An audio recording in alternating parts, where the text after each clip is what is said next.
이번 시간에 이제 대한민국은 어떻게 건국이 됐는가 하는 부분이 되겠습니다. 우리 시대순으로 오면 이제 드디어 대한민국이 만들어지는 과정. 최근 들어서 문재인 정권이 하도 이상한 짓을 많이 해서 대한민국이 이거 어떤 체제가 이념과 체제가 바뀌는 거 아니냐고 우려를 하는 분들이 많이 계신데 사실 좀 걱정스럽습니다. 이 사람들은 눈치도 안 봐요. 그냥 막 밀어붙이는 거죠. 그 다음에 무슨 일이 벌어지든 말든 막 그냥 지금 내지르고 있는데 한 가지 분명한 게 있습니다. 대한민국은 그냥 얼렁뚱땅 세워진 나라가 아니에요. 이 지구상에서 지난 시간에도 말씀드렸듯이 이 지구상에서 유엔의 결의에 의해서 유엔의 축복을 받아가면서 유엔 주관하에 만들어진 나라, 이 지구상에 딱 두 나라가 있습니다. 이스라엘과 대한민국. 유엔이 주관하에 선거를 해서 탄생된 정부를 유엔이 또 승인을 합니다. 이게 유일한 합법정부야. 그래서 대한민국은 뭐냐? 유엔의 자손이에요. 유엔의 자손이기 때문에 이 대한민국의 이념과 체제를 건드리면 유엔하고 관련된 문제가 되는 겁니다. 우리가 대한민국을 유엔이 승인했기 때문에 인민군이 남침하니까 누가 와서 구해줬어요? 유엔군이 오잖아요. 지금도 만약에 문재인 정부가 여기서 한 발 더 오바를 해서 이상한 짓을 한다. 그러면 유엔군이 또 옵니다. 지금 우리가 알게 모르게 지금 한국에 있는 미군 기지 안에 유엔의 핵심 자산들이 많이 들어와 있습니다. 저는 이거 들어서 알고 있어요. 제가 과거에 국방부에 관련된 일을 제가 기자 생활 때 오래 했기 때문에 그런 일을 하는 사람들이 많습니다. 왜 왔겠어요? 장난 못 치도록 하기 위해서. 한국은 유엔에 의해서 움직이도록 되어 있습니다. 이걸 분명히 아셔야 됩니다. 우리가 이렇게 분단이 되는 과정을 겪게 된 것은 사실은 2차 세계대전이 좀 복잡했기 때문입니다. 나치 히틀러라는 이 악당이 워낙 힘이 세고 그러다 보니까 미국이 이 히틀러라는 악당을 무찌르기 위해서 스탈린이라는 또 다른 악당하고 동맹관계를 맺어요. 그러다 보니까 여기 있죠, 여기 스탈린, 여기 루스벨트인데 그 전까지만 해도 미국이 자본주의의 종주국 아닙니까? 그러니까 이 공산주의는 나쁜 거야, 공산주의는 이거 위험한 거야 이렇게 국민 교육을 시켰는데 갑자기 이 나치라는 이 악당을 물리치기 위해서 히틀러라는 더 큰 악당하고 손을 잡고 보니까 야, 공산주의는 그다지 나쁜 게 아니야.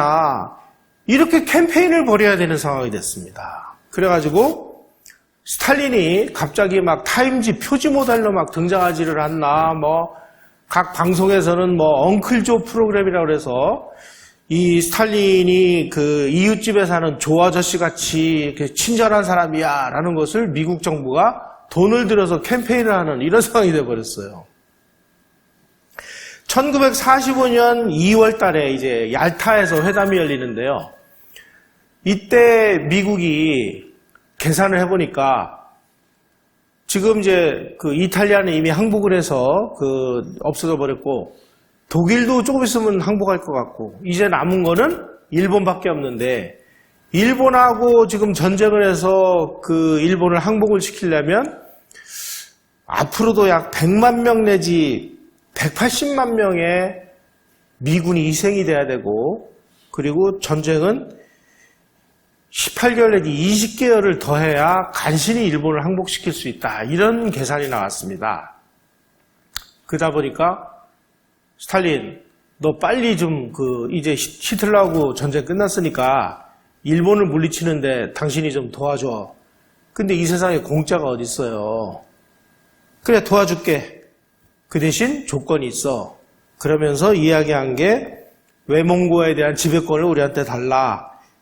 대련 여순왕을 조차하게 해달라. 사할린섬 남부를 우리한테 달라. 그러면서 만주와 한반도에 소련군이 다시 진주할 수 있게 도와달라. 이렇게 얘기를 하니까 루즈벨트가 오케이 하고 받았어요. 이게 무슨 뜻이냐? 1905년에 러일 전쟁이 패전을 해서 포츠모스 강화조약에 의해서 러시아가 한반도에서 손을 떼고 철수를 했죠. 1905년이죠. 그로부터 40년 후에 2차 세계대전을 맞아가지고 그때 우리가 손 떼고 나왔던 북한에 우리가 다시 들어갈 테니까 그 들어갈 수 있는 권리를 우리에게 제공해달라 이렇게 나오니까 미국이 이걸 오케이한 겁니다. 그런데 이게 오판이었어요. 핵무기라는 것을 동원해가지고 히로시마에 한 방 떨어뜨리고 나가사키에 한 방 떨어뜨리니까 일본이 너무 깨갱하고 일찍 항복을 해버린 거예요. 그러니까 이제 미국의 입장이 굉장히 난처하게 됐죠. 소련군은 전광석화처럼 만주로 진격을 해가지고 이 38선 이북 지역으로 들어왔습니다. 자, 여러분 38선 지역은 지난번에 우리가 근대사 시간에 여러 번 말씀드렸습니다만은 일본하고 러시아가 자기네들이 서로 한반도를 다 차지하지 못할 때 적절한 선으로 분단을 시켜가지고 북쪽 지역은 러시아가 먹고 남쪽 지역은 일본이 먹는다라는 회담을 1896년에 한 번 했고요. 1900년에 또 한 번 했습니다. 그때는 서로 이해관계가 안 맞아가지고 이게 해결이 안 됐는데 소련이 지금 막 물밀듯이 한반도로 막 쳐들어오는데 미국 입장에서 보면 야 이거 그냥 놔두면 한반도가 전부 소련한테 넘어갈 텐데 이러면은 우리가 이 소련한테 너무 큰 걸 주는 거 아니냐. 그러니 적당한 좋은 방법이 있으면 찾아봐. 그랬더니 일본하고 러시아가 1896년, 1900년에 이런 협상을 한 게 발견이 된 거예요. 그래서 처음에는 39도선으로 하려고 하다가 스탈린이 안 받으면 이거 골치 아플 거 아니야? 그래서 1도를 내리자. 그래서 38도선으로 해서 소련 너희들은 여기까지만 와. 이쪽 지역, 아래 지역은 우리가 일본군으로부터 항복을 받을게. 그러니까 소련이 이것을 받아들여가지고 드디어 분단이 된 겁니다. 자, 이걸 놓고 이제 좌익들은 뭐라고 이야기를 하느냐. 미국이 38선을 거가지고 분단이 됐기 때문에 분단의 원흉은 미국이다 이렇게 주장을 해요. 여러분, 38선을 미국이 만약에 제안을 안 했으면 어떻게 됐겠습니까? 이거 전부 다 부산까지 소련군이 다 차지했을 거 아니에요. 그러면 한반도는 적화된 거죠. 미국이 38선이라는 거 가지고 너희들 여기까지만 내려오고 이 아래로 내려오지 마. 이렇게 미국이 제안을 했기 때문에 이 38선 아래 지역은 공산화를 면할 수 있었으니까 이건 공산화를 막기 위한 신의 한 수였다라고 우리가 해석을 해야지 어떻게 이게 무슨 분단의 원흉이에요. 분단의 원흉은 따로 있거든요. 자기네들이 분단시킨 것을 뒤집어 씌우기 위해서 미국을 지금 바보같이 만드는 전략이 바로 이겁니다. 자, 그러면 소련이 분단시킨 근거를 말씀을 드리겠습니다. 1945년에 2차 세계대전이 끝나가지고 9월 15일부터 10월 2일까지 런던에서 전순국 외상회담이 열렸습니다. 그때 이제 소련이 우리가 히틀러를 무찌르고 2차 세계대전을 승리하는데 우리가 큰 공헌을 했으니까 우리 북해도 우리한테 줘. 그러니까 미국이 이 자식들 미쳤나 말이야. 우리는 지금 일본하고 4년을 피튀기면서 싸워가지고 간신히 일본을 꺾어놨는데 아니 불과 일주일 싸우고 북해도를 하려고 하니 이거 말이나 되냐. 야 웃기는 소리 마. 거부를 합니다. 그러니까 이번에는 지중해에 있는 트리폴리, 지금 리비아의 트리폴리, 이거를 우리에게 줘. 그러니까 영국이 지중해를 장악하고 있었는데 그 지중해 소련군에 왔다 갔다 하면 영국이 그걸 그냥 놔두겠어요? 웃기는 소리 안에 다 거부를 합니다. 그러니까 이제 소련이 이제 열받아가지고 한참 전승후 외상회담이 열리고 있는 그 9월 20일 날, 1945년 9월 20일이면 일본이 항복한 지 겨우 한 달 조금 더 지났을 때입니다. 뭐라고 비밀 지령을 내리느냐? 한반도 38선 이북 지역에다가 빨리 임시정부를 만들어라. 이렇게 지령을 내립니다. 이게 바로 북한이 북한 지역에다가 단독 공산정권을 수립한 결정적인 명령이었습니다. 요 이후에 10월 며칠 날 이북 5도 대표자회가 열리고 10월 14일 날 김일성이가 막 평양 군중들 앞에 등장을 하고 그 다음 날 2월 8일 날 임시정부 임시인민위원회가 만들어지고 토지개혁을 하고 막 일련의 행위들이 쫙 진행이 돼요. 그때까지 학자들이 이게 분명히 이게 무슨 일이 있었는데 이게 증거가 없으니까. 그런데 소련이 망한 다음에 1993년도 2월 달에 마이니치 신문 모스크바 특파원이 바로 요 1945년 9월 20일 날 북한 지역에다가 단독 정부를 수립하라는 극비지령을 내린 문서를 공개를 했습니다. 요때서부터 이 분단의 원흉이 이게 스탈린이었구나 하는 것이 밝혀졌어요. 그런데 우리 학계나 우리 교과서나 이런 데서는 이런 거 입도 뻥끗 안 하죠.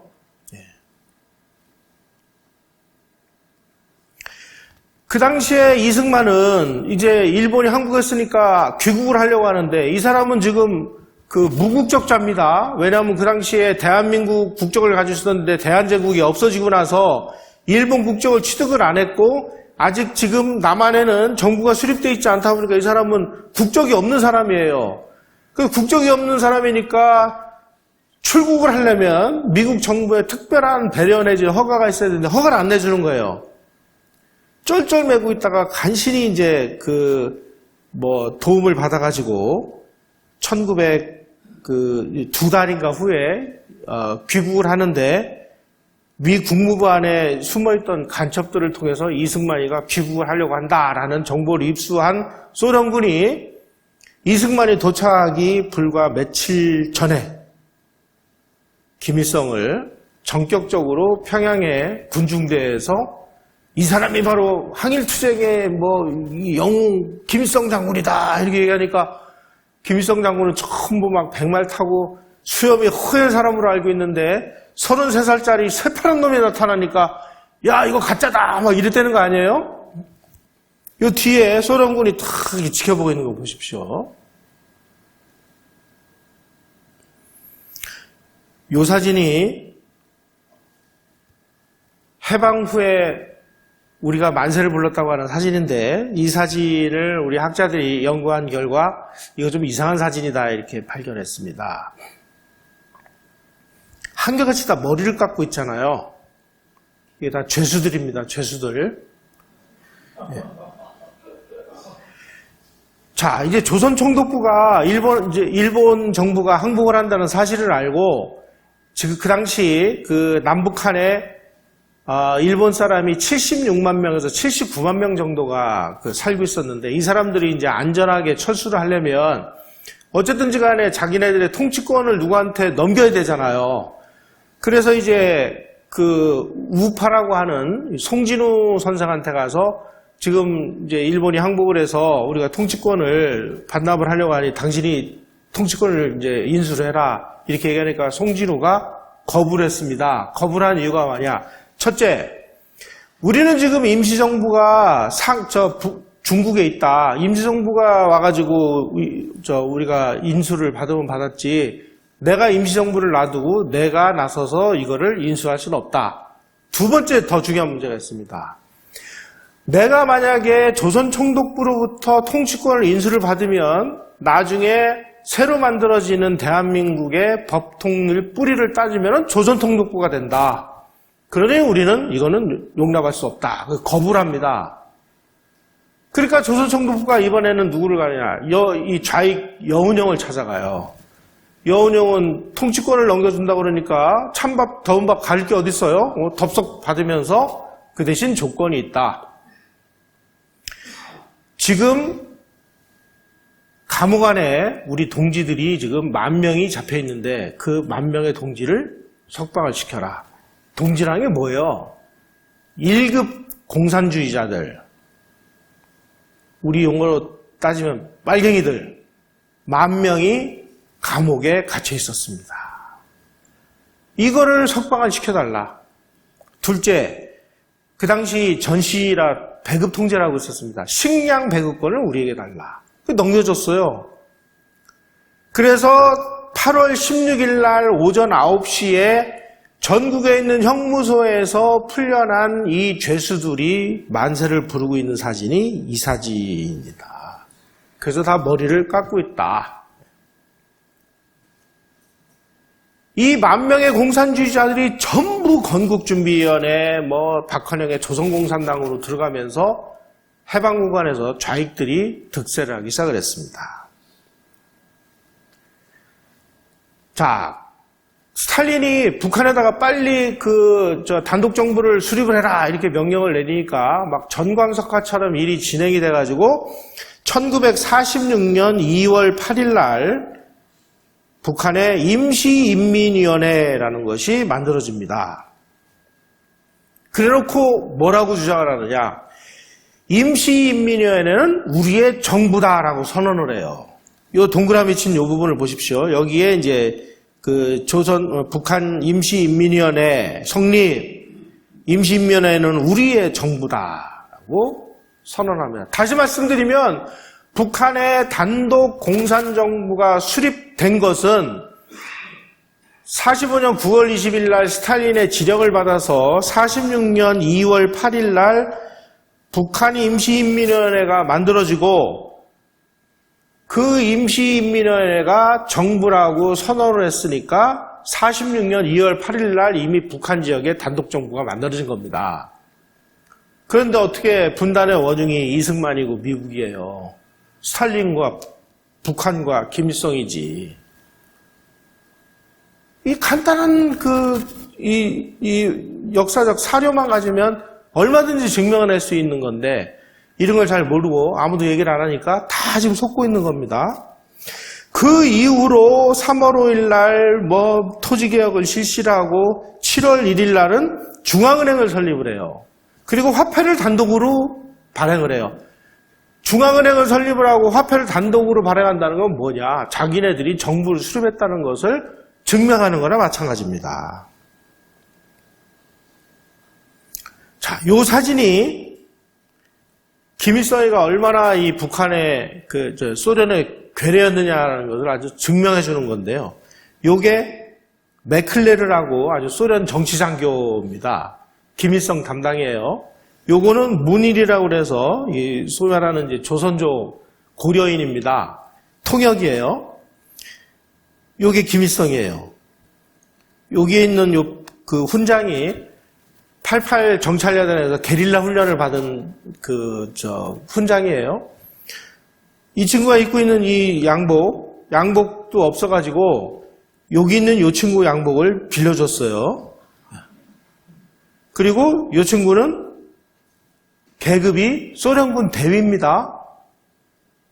지금 김일성은 자기 아버지를 따라가지고 중국으로 건너가서 중국 국적을 취득을 해서 중국 사람이 됐고 중국 공산당에 가입을 해서 중국 공산당 산하에서 활동을 하다가 토벌대에 밀려가지고 소련으로 넘어가서 소련에 가서 소련 국적을 취득하고 소련 장교가 돼가지고 소련 공산당에 입당을 했습니다. 그래서 이중 국적의 이중 당적자가 돼서 북한으로 들어와서 북한에 와가지고 나중에 북한 정부가 수립을 한 다음에 북한 국적을 취득하고 조선노동당 그 당적을 취득하니까 삼중 당적의 삼중 국적자가 됐어요.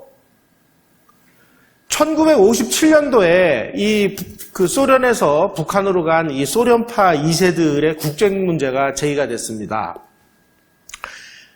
그래서 본인의 의사를 물어서 소련 국적을 원하면 소련 국적을 부여를 했고, 북한 국적을 원하면 북한 국적을 부여했습니다. 1957년 12월입니다. 1957년 12월까지 김일성은 3중 국적의 3중 당적을 가지고 소련 공산당의 지시를 받아서 북한을 통치를 했다는 사실입니다. 국적 문제가 매우 중요합니다. 그래서 북한의 헌법은 누가 만들어줬느냐? 스탈린이 만들어줬습니다. 북한의 그 국호가 조선민주주의 인민공화국인데 그 국호도 소련이 만들어줬습니다. 북한의 내각도 소련이 짜줬습니다. 이걸 숨기기 위해서 전부 이승만은 무슨 괴뢰도당이다라고 얘기를 하는데, 그거는 뭐냐? 자기네들이 괴뢰라는 사실을 숨기기 위해서였다 하는 사실을 아시기 바랍니다. 소련이 2차 세계대전 이후에 점령을 한 점령지를 공산화하는 그 방법이 있습니다. 우선 첫째, 토지개혁을 실시를 해요. 토지개혁을 실시를 해가지고 지주 이런 사람들을 전부 숙청을 해버립니다. 두 번째로는 공산당하고 여러 정당이 합당을 해가지고 대중적인 천도교, 청우당 이런 식으로 만들어요. 그럼 이제 좌우 합작 정부가 구성이 됩니다. 그 좌우 합작 정부 중에서 우파 인사들만 돌아가면서 제거를 합니다. 적폐청산으로 제거해. 부패 문제로 제거해. 여성 스캔들 문제로 제거해. 제거해. 지금 우리 적폐청산이랑 똑같아요. 가지고 우파들을 돌아가면서 다 제거를 하고 털어 먼지 안 나는 것들은 교통사고를 가장을 해서 암살하거나 쏴 죽여버립니다. 그리고 다 제거한 다음에 남는 거 보니까 다 공산당만 남아요. 그러면 그때 가서 슬그머니 공산당 이렇게 이름을 붙이는 게 이 소련이 점령한 그 2차 세계대전 이후에 동구권 나라들이 전부 공산화되는 과정입니다. 북한만 공산당이라는 이름을 안 쓰고, 아마 쓰고 싶었는데 못 썼을 거예요. 노동당이라는 이름을 지금까지 쓰고 있죠. 그 이유를 아세요? 1945년 11월 달에 신의주에서 반공의거가 일어났잖아요. 그래가지고 와이간 북한에서 공산당 그러면 치를 떠는 상황이 벌어지니까 공산당이라는 이름을 못 쓰고 노동당 이렇게 이름을 붙인 겁니다. 그래서 지금도 노동당이죠.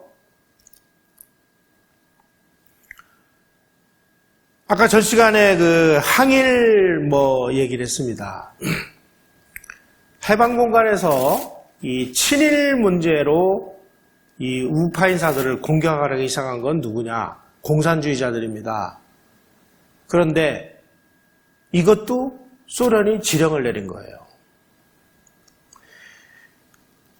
1945년 9월 10일 날 평양에 주둔하는 소련군 군정사령부가 각 지역의 위수사령부에 독립조선인민정부 수립요강이라는 것을 지령합니다. 이 지령에 어떤 내용이 들어있느냐?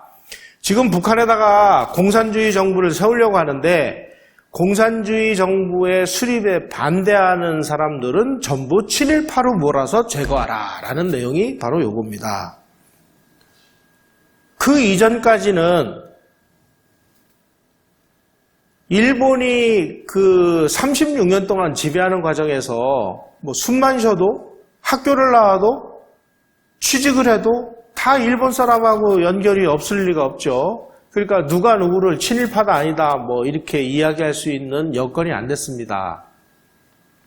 그런데 느닷없이 소련 공산당이 우리 지금 공산주의 정부를 수립하려고 하는데 이 공산주의 수립에 반대하는 놈들이 있거든. 이 놈들은 전부 친일로 낙인 찍어서 친일파로 몰아. 이렇게 지령을 내린 거예요.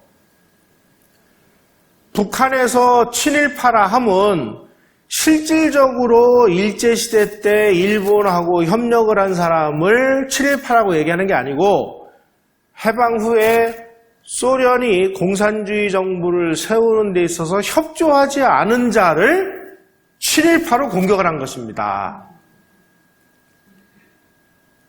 명확하게 아셔야 돼요. 이거를 북한에서만 했느냐? 남한에 있는 그 박헌영에게도 지령을 내려가지고, 야, 남한에 있는 말이야, 우리 그 공산당하고 대립각을 세우는 놈들은 전부 친일파로 몰아. 이렇게 지령을 내려요. 그래가지고 이승만, 그 당시에는 박사죠. 이승만 박사가 딱 귀국을 해가지고 첫 일성이 뭐였습니까? 뭉치면 살고 흩어지면 죽는다 하는 대동단결론을 내놨습니다. 그러니 일제시대에 말이야, 한반도에 사는 사람이 누가 무슨 일본에게 협조하고 싶어서 협조했겠느냐. 살다 보니까 다 이렇게 된 거니까 우리 과거는 묻지 말고 대동단결을 해서 새로운 나라를 건설하자라고 주장을 하고 나섰을 때 이것을 공격한 게 누구냐. 박헌영이에요. 박헌영이가 뭐라고 얘기를 했느냐.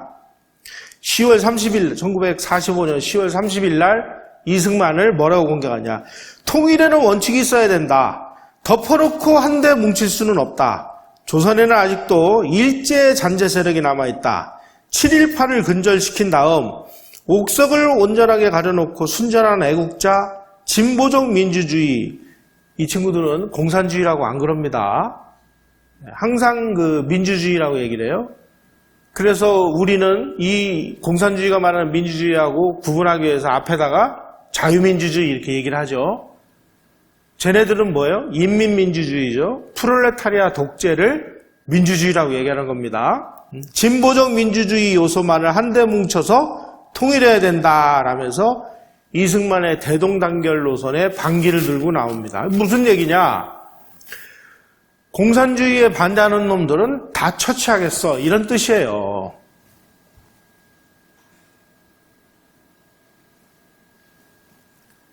(1946년도 6월 3일) 날 이승만이 정읍에서 유명한 정읍 발언을 합니다. 그 정읍 발언이 분단 정권을 수립하라는 원흉이다. 그러니까 이승만이 분단 정권의 원흉이다라고 얘기를 하는 그 정읍 발언이 나왔습니다. 그 내용이 뭐냐. 무기효에된 미소공의가 재개될 기색이 보이지 않으며 통일정부를 고대하나 여의치 않으니 남방만이라도 임시정부를 세워가지고 빨리 세계 여론에다가 호소하자. 이렇게 얘기한 게 이게 분단의 원흉이라는 거예요.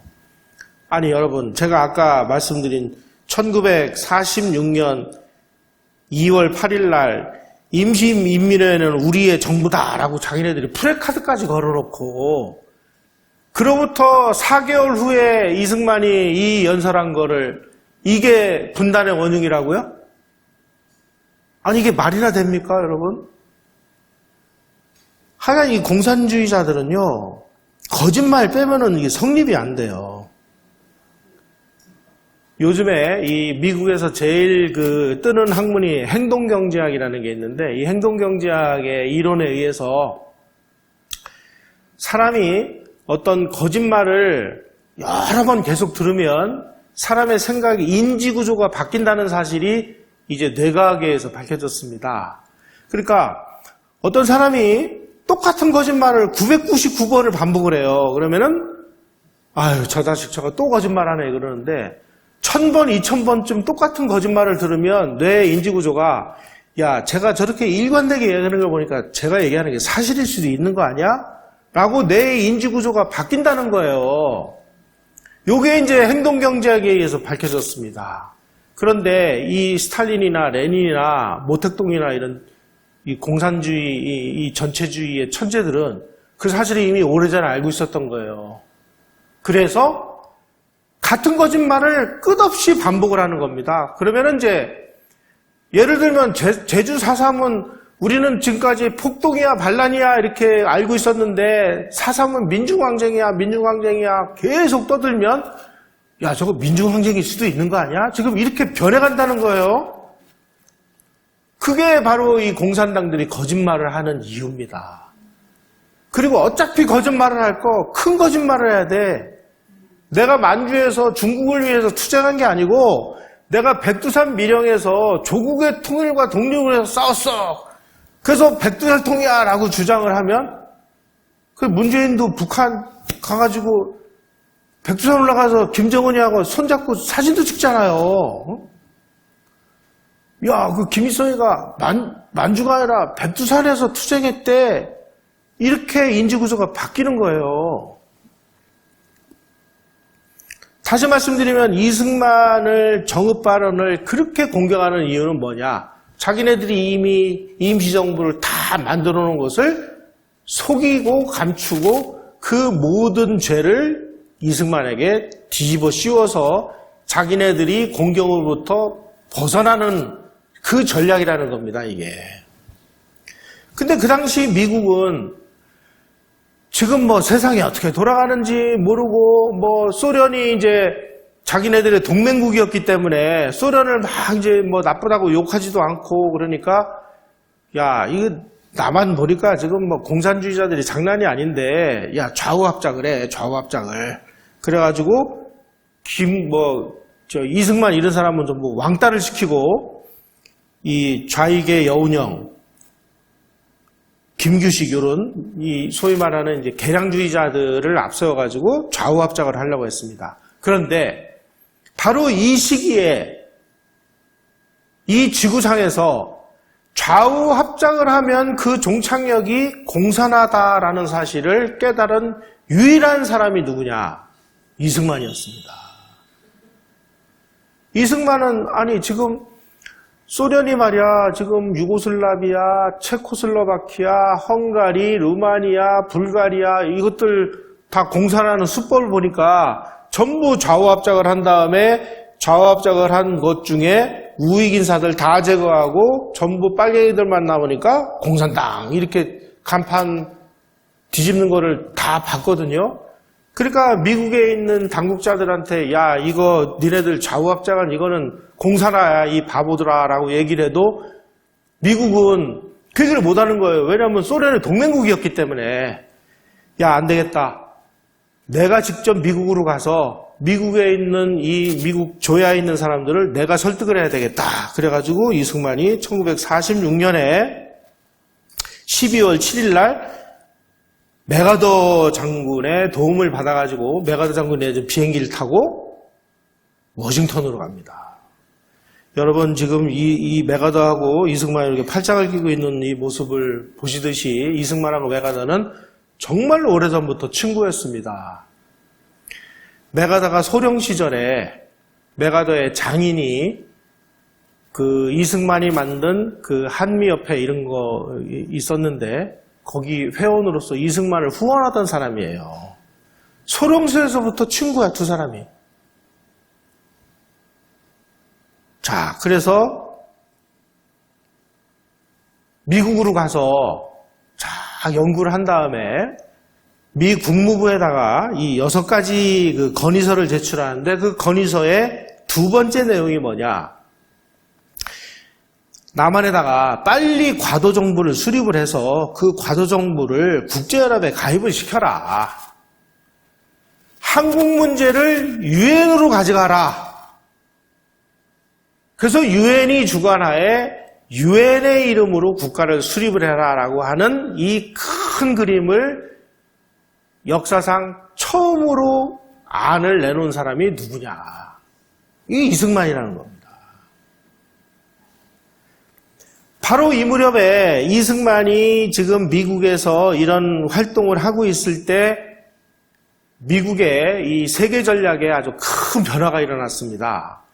아니 지금 미국이 2차 세계대전이 끝난 다음에 뭐 소련이 비록 뭐 공산주의이긴 하지만 그 공산주의자들하고 잘 협력을 해서 이끌어가면은 전후의 세계 질서가 잘 유지될 것이다 라고 생각을 했는데 가만히 보니까 2차 세계대전 이후에 소련이 점령한 지역은 차례로 다 공산화가 되는 거예요. 아까 말씀드린 대로 루마니아, 헝가리, 뭐 동독은 말할 것도 없고 체코슬로바키아, 폴란드, 뭐 발트 3국 다 공산화가 되다 보니까 이번에는 그리스하고 터키를 공사를 하려고 막 거기다가 자금을 대주고 공산 게릴라들한테 무기를 대주는 그런 일이 벌어지니까 미국의 트루먼 대통령이 야, 이건 아니다.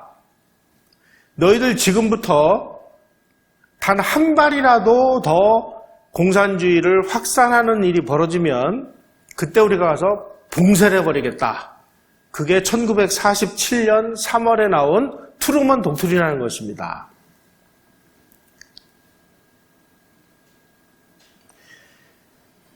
자, 지금까지 그러니까 47년 3월 12일 이전까지는 2차 세계대전의 동맹국이었는데 아니 동맹국인 줄 알았는데 가만히 보니까 지금 이 지구상 전체를 다 공산화를 하려고 지금 저러고 있으니 너희들은 지금부터 우리의 적이야. 지금부터 현 상황에서 한 발이라도 더 공산주의를 더 확대하려고 시도를 하는 순간 우리가 가서 확 봉쇄를 해버리겠어. 이게 무슨 얘기냐? 무력으로 틀어막겠다라고 선언을 한 겁니다. 그러니까 이승만 대통령이 보기에 이 세계 정세가 이제 미국과 소련이 전면전을 각오하고 지금 공산주의 확산을 막으려고 하는구나. 우리도 빨리 남쪽만이라도 정부를 수립을 하자. 그러기 위해서는 유엔의 힘을 얻어서 유엔의 권위를 가지고 대한민국을 세우는 것이 최선이겠다 하는 아이디어를 냈고 그 아이디어를 미국이 수용을 해가지고 1947년 10월 28일 날 미국이 한국 문제를 유엔에다 상정을 하죠.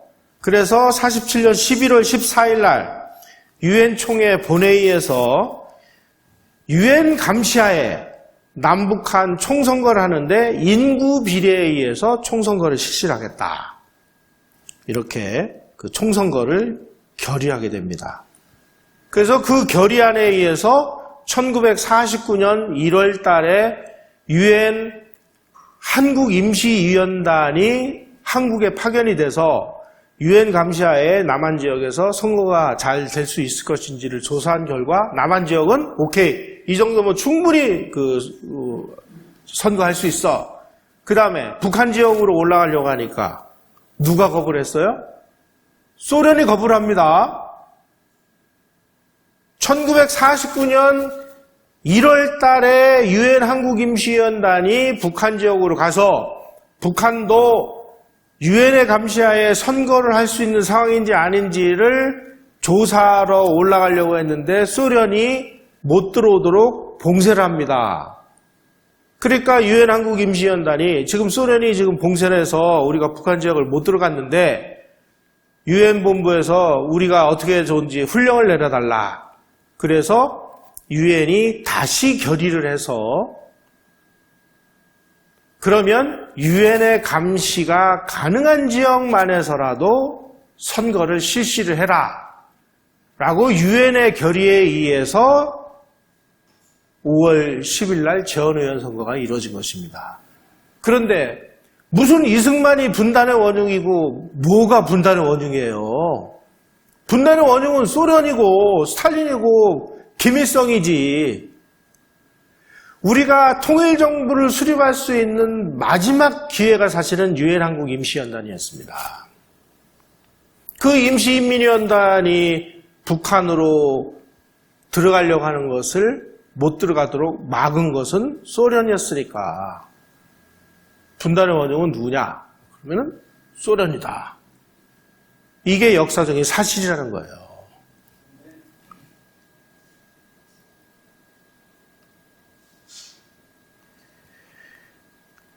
그래서 이제 남한에서 5월 10일 날 재헌의원 선거가 진행되기로 결정이 됐음에도 불구하고 남한에서 이상한 일들이 벌어지기 시작을 했습니다. 김구 이분이 요즘에 우리는 뭐 선생 뭐 이렇게 얘기를 하는데 뭐 선생인지 아닌지는 각자 알아서 판단하십시오. 이 양반이 1948년 1월까지만 해도 유엔 감시하에 총선거 나 찬성. 우리 유엔 감시하에 선거하는 거 찬성이라고 얘기했는데 느닷없이 한 달 후에 대한민국을 건국을 반대를 하겠다고 나서기 시작한 겁니다.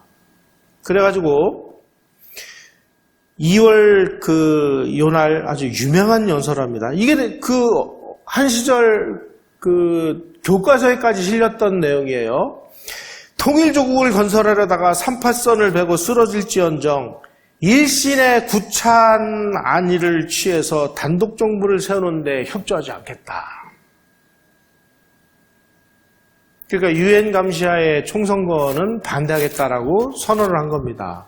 나중에 알고 보니까 요 무렵에 김구가 운영을 하는 요 한독당이라는 정치 단체가 거의 대부분이 북한 간첩에게 포섭이 됐어요. 아니, 선생님, 지금 유엔 감시에 총선거 해봤자 선생님 대통령 못 되십니다. 이승만이 있는데 어떻게 이승만을 이기고 당신이 대통령이 돼요? 그런데 우리 북한에서 소련하고 우리 김일성이 선생님이 오시면은 통일 대통령으로 모시려고 다 준비해놨는데 째짝에 남한에서 무슨 총선을 하십니까? 북한에 올라가가지고 통일 대통령이 되셔야지. 그러니까 홀랑 넘어가가지고 북한에 가서 남북 협상을 한 거죠.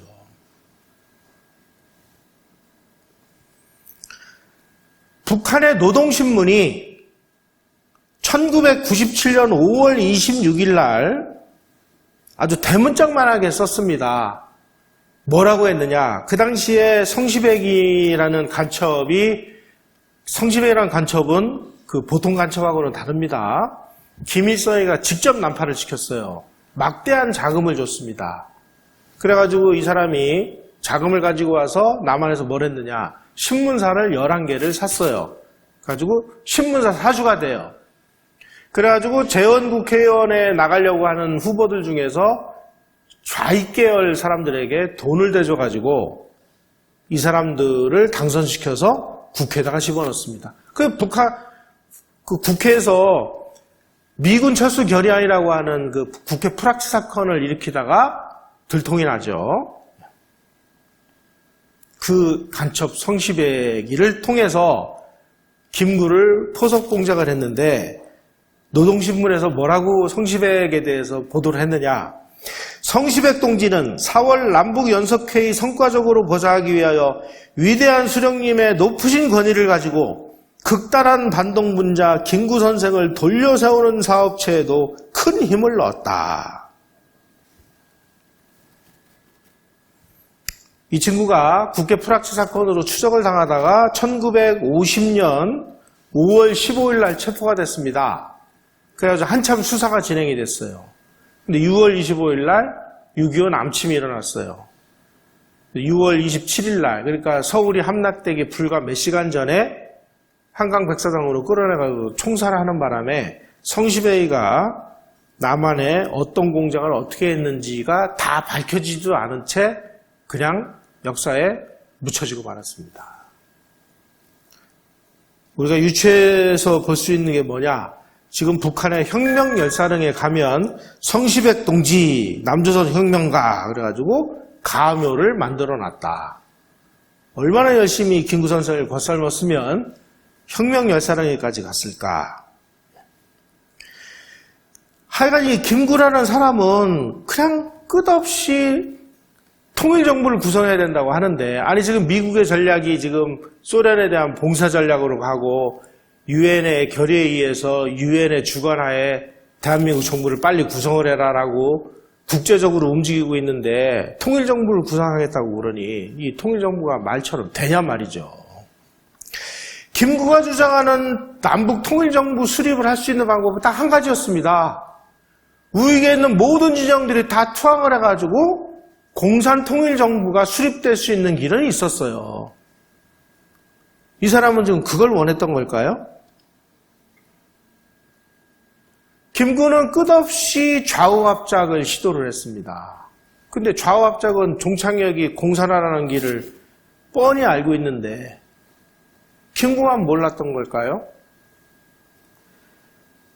김구가 이렇게 철부지처럼 계속 통일정부를 구성해야 된다라고 얘기할 때 이승만은 뭐라고 얘기를 했느냐? 우리가 독립운동을 한다고 40년 동안 국제회의마다 애거를 하고 다니지 않았느냐. 우리 제발 좀 우리 얘기 좀 들어주시오. 우리 독립 좀 하게 해주시오. 그런데도 우리는 그 국제회의에 참석할 권리조차 없었다. 그런데 지금 총선거를 치르면 비록 반쪽 독립이긴 하지만 우리는 독립한다. 그럼 우리가 세계 무대에 나가서 당당히 우리가 얘기할 수 있는 권리를 획득하는 거 아니냐. 그러니 제주도에서만이라도 정부를 세워서 주권을 갖게 되면 국제 무대에서 우리의 주장을 말할 수 있지 않겠느냐. 그런데 이런 기회를 그래 통일정부를 수립하겠다고 해서 포기하고 뭘 어쩌자는 거냐. 그거를 평행하는 것으로 대신하고 포기하려 하느냐. 당신들이나 가쇼. 역사에 대한 책임은 다 내가 지겠어. 이렇게 주장을 합니다.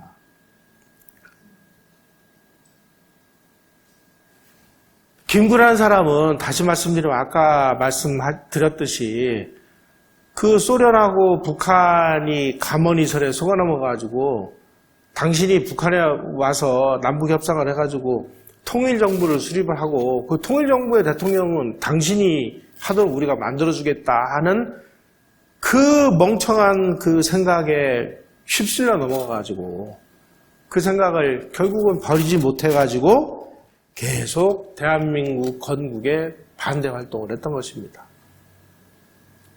이 사람이 정부가 만들어지기 전에만 그렇게 반대 운동을 한 게 아니고요. 대한민국이 건국이 된 후에도 계속 반대 활동을 해요. 뭐라고까지 얘기했느냐. 이 대한민국 정부가 수립이 됐습니다. 수립이 된 다음에 유엔 총회에다가 1947년 유엔 결의로 돌아가서 유엔 감시의 남북한 총선거를 다시 실시해서 미소 양국 군대를 철수하자. 그러면 지금 유엔 감시하에 그 총선거 치러가지고 대한민국 정부가 수립이 됐는데 그 수립된 정부를 무효화하겠다는 거예요? 무효화하라고 주장을 하는 겁니다, 지금. 더군다나 그 당시에 그 대한민국 정부가 수립이 된 다음에 그 다음 문제는 유엔에서 이 신생 대한민국을 이제 승인을 받는 문제인데 그 승인을 받기 위해서 우리 대표단이 파리 유엔 총회에 가가지고 열심히 활동을 하고 있는데 거기에다가도 죄를 뿌리는 이런 일들을 계속합니다. 1948년 11월 3일에는 미소 양군 철퇴한 후에 통일정부를 다시 수립해야 된다라고 유엔 사무총장에다가 또 편지를 보내요. 이런 사람이 민족 독립의 영웅이라고 저 어디에다가 백범 기념관을 만들고 백범로도 만들고 지금 이런 일을 벌이고 있잖아요. 그 당시에 한국에서 활동을 했던 이 사람은 미국 대사관에서 CIA 요원을 하다가 나중에 은퇴를 하고 학자가 된 존 메리라는 사람이 있는데요. 이 사람이 아주 굉장히 좀 유명한 책을 많이 썼습니다. 이때 김구 이런 사람들을 연구를 한 결과를 존 메리는 뭐라고 얘기했느냐. 당시의 어려운 상황을 인정한다 하더라도 이 김구나 김규식의 이 정치적 미숙함은 정말 놀라울 따름이었다. 아니 어떻게 이 이승만에 비해서 정치적인 어떤 대담성이나 정치적인 술수나 그리고 또 지나친 민족주의적인 정서. 다시 말씀드리면 이승만 대통령은 미국에서 미국을 움직이는 그 요직에 있는 사람들이 다 자기 친구들이잖아요. 이승만이 공부를 어디서 했습니까? 조지 워싱턴 대학에서 공부를 했죠. 하버드에서 석사를 했죠. 프린스턴 대학에서 박사를 했죠. 미국의 주류 사회에서도 이렇게 좋은 대학, 3개 대학에서 학사, 석사, 박사를 한 사람은 찾아보기 힘들 정도로 정말 이 지성사 면에서도 세계에서 빼놓을 수 없는 인물이 이승만인데 그 이승만하고 같이 공부했던 사람들이 다 미국을 움직이는 자리에 가 있단 말이에요. 그러니까 이승만은 지금 이 미국의 국제 전략, 미국의 세계 전략이 어디로 움직이는지를 잘 알아서 거기에 맞춰서 우리가 나갈 길을 찾아서 대한민국은 유엔의 힘을 얻어가지고 유엔의 권위를 끌어들여서 대한민국을 그냥 수립한 게 아니라 유엔 결의에 의해서 유엔의 감시하에 유엔이 수립을 하도록 이렇게 만들므로 인해서 대한민국의 권위가 그만큼 높아진 것이죠. 만약에 이때 우리가 유엔의 승인을 받지 못했다면 우리가 6.25 때 공산군이 남침을 했을 때 유엔군이 도와줘야 될 법적 근거가 없는 거예요. 유엔이 왜 왔습니까? 아니, 우리가 결의를 해서 우리가 감시하에 얘네들이 정부를 구성을 해서 이 정부가 한반도의 유일한 합법정부라고 우리가 유엔이 인정을 한 우리의 자손인데, 아니 감히 이 불법 집단이 싸가지 없이 우리의 권위에 도전을 해? 너희들 빨리 나가. 382부로 철퇴를 해. 그래, 철퇴를 거부하죠? 그러니까 유엔군을 파견을 해가지고 3년에 걸쳐가지고 그 많은 인명들을 희생시키고 많은 돈을 써가면서 적들을 격퇴하는 일에 앞장서 주잖아요. 그런데 이런 기회를 민족통일정부를 수립하기 위해서 이거를 포기를 한다고요? 그리고 그 길이 지금 옳았다고 지금 주장하는 사람들이 청와대에 들어가 앉아있고 한국 사회에 주류를 형성하고 있으니 도대체 이 나라가 도대체 정신이 있는 나라인지 없는 나라인지. 이승만하고 김구는 비교를 해보면 김구는 끝없는 그 이상주의자입니다. 이승만은 현실주의자예요. 현실에서 어떻게든지 현실 가능한 방법을 찾아서 대한민국을 비록 우리가 모양새는 좋지 않지만 반이라도 먼저 우리가 독립을 시켜서 그 나라를 잘 만들어서 여기를 발판으로 삼아서 통일정부를 수립한다. 1950년 10월 1일 날 38선에서 유엔군이 딱 멈춰섰을 때 그 당시에 유엔군은 38선 이북 지역으로만 적을 격퇴하는 임무를 부여받고 왔거든요. 그런데 이승만 대통령은 이번 전쟁을 이용해서 우리는 미수복 지역을 수복을 해서 통일정부를 수립하는 것이 우리의 전쟁 목표다. 그러니 나는 대한민국 대통령의 이름으로 우리 국군에게 명령한다. 북진하라. 그래서 그게 10월 1일 국군의 날이 된 거잖아요. 이승만 대통령의 생각은 아주 원대하고 일사불란하고 일관됩니다. 국제법에 의해서. 근데 김구는 뭐예요? 그냥 어떤 낭만적인 민족주의에 의해서 민족 통일정부가 수립될 수 있으려니 하는 그런 막연한 기대에 의해서 이런 일을 벌였다는 것이죠.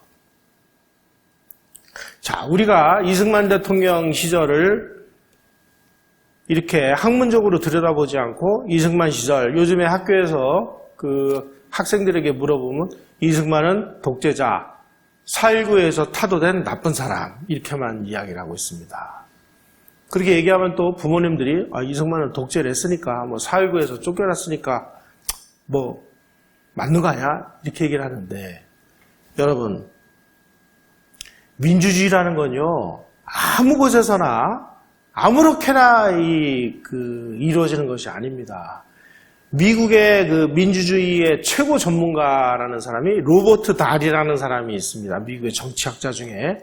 이분이 2차 세계대전 이후에 역사를 가만히 공부를 해보니까 아니 미국은 2차 세계대전 이후에 이 서구 열강들의 식민지 영국이나 프랑스나 독일 이런 나라들이 가지고 있는 식민지를 다 독립을 시켜서 이 나라들이 미국식의 그 자유민주주의를 갖다주고 그리고 시장경제를 갖다주고 자본주의를 갖다주면 잘 될 걸로 생각을 해가지고 다 해줬는데 안 되는 거예요. 이게. 이거 왜 안 될까? 연구를 해보니까 로버트 달이 연구한 결과에 의하면 이렇습니다. 민주주의라는 것은 아무 데서나 다 작동하는 게 아니라 서구식 민주주의가 작동하려면 첫째, 1인당 4,000불 내지 7,000불 정도의 물적인 토대, 산업적인 여력이 만들어져야 된다. 이건 무슨 얘기냐? 지금 옆에서 사람이 밥을 못 먹어서 굶어 죽고 있는데 무슨 놈의 투표를 합니까? 민주주의를 하려면 일단 먹고 사는 문제가 해결돼야 그 다음에 가능하다. 두 번째, 이 사람들이 중산층이 되어야만 그 민주주의가 실행이 된다. 그래서 탄탄한 중산층이 만들어져 있어야 된다. 이렇게 주장합니다. 세 번째로는 이 중산층들이 민주주의라는 제도를 정상적으로 운영할 수 있는 민주시민교육이 필요하다. 이 세 가지 요건이 갖춰져야 민주주의가 정상작동한다. 이 사실을 로버트 다이라는 사람이 연구 결과를 통해서 밝혀냈습니다. 한국이 1인당 4,000불, 5,000불에 도달한 시기가 언제인지 아십니까? 전두환 대통령 말기에 우리가 1988년에 서울올림픽이 열렸죠? 1987년에 우리 60항쟁이라고 해서 민주화 대장정이 얘기를 하잖아요. 바로 그 시기에 우리가 1인당 4,000불, 5,000불에 올라갔습니다. 로버트 다리 얘기한 거하고 정확하게 일치를 해요. 그러면 그 이전 시기, 이승만 시기는 그럼 1인당 국민소득이 얼마였냐? 1인당 60불. 박정희 시기는 5.16 일으켰을 때 82불. 그런데 무슨 놈의 민주주의가 가능하겠어요? 그래서 요즘에 학자들은 이승만, 박정희 시기를 독재의 시기라고 얘기를 하지 않고 정상적인 서구민주주의가 작동하도록 만들기 위한 물적 토대를 닦았던 권위주의적 통치시대였다라고 학자들의 연구 결과가 바뀌었어요. 독재는 무슨 놈의 독재예요? 독재 얘기를 들으려면요. 자기네 나라 국민 약 5천만 내지 6천만 명을 죽여야 독재자죠. 스탈린이 몇 명 죽였습니까? 모택동이가 제 나라 국민 몇 명 죽였어요? 그 정도는 돼야 독재자라고 얘기를 하죠. 어떻게 이승만 대통령을 독재자라고 얘기를 해요? 요즘에 민주시민교육 이거 그 얘기하니까 좌익들도 야 이거 좋은 말이거든요.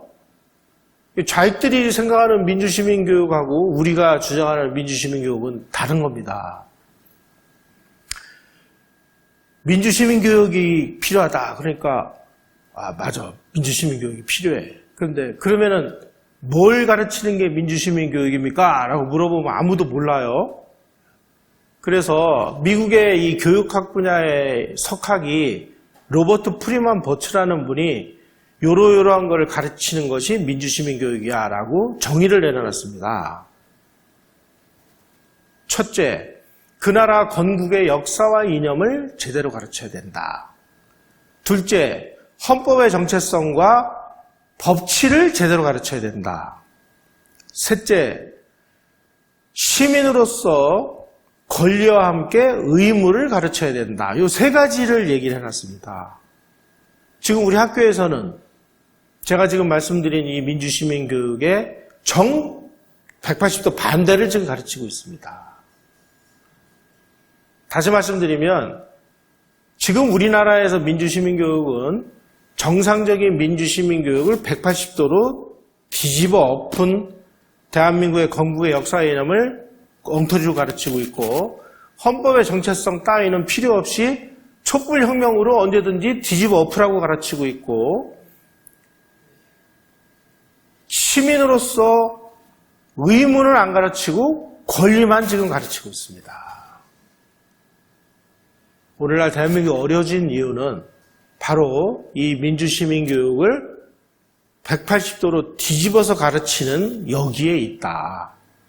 그래서 대한민국의 이 건국의 역사와 이념, 이거를 우리가 제대로 하는 것은 대한민국을 일으켜 세우는 가장 중요한 지름길이다라는 사실을 말씀드리면서 오늘 강의 마치도록 하겠습니다. 고맙습니다.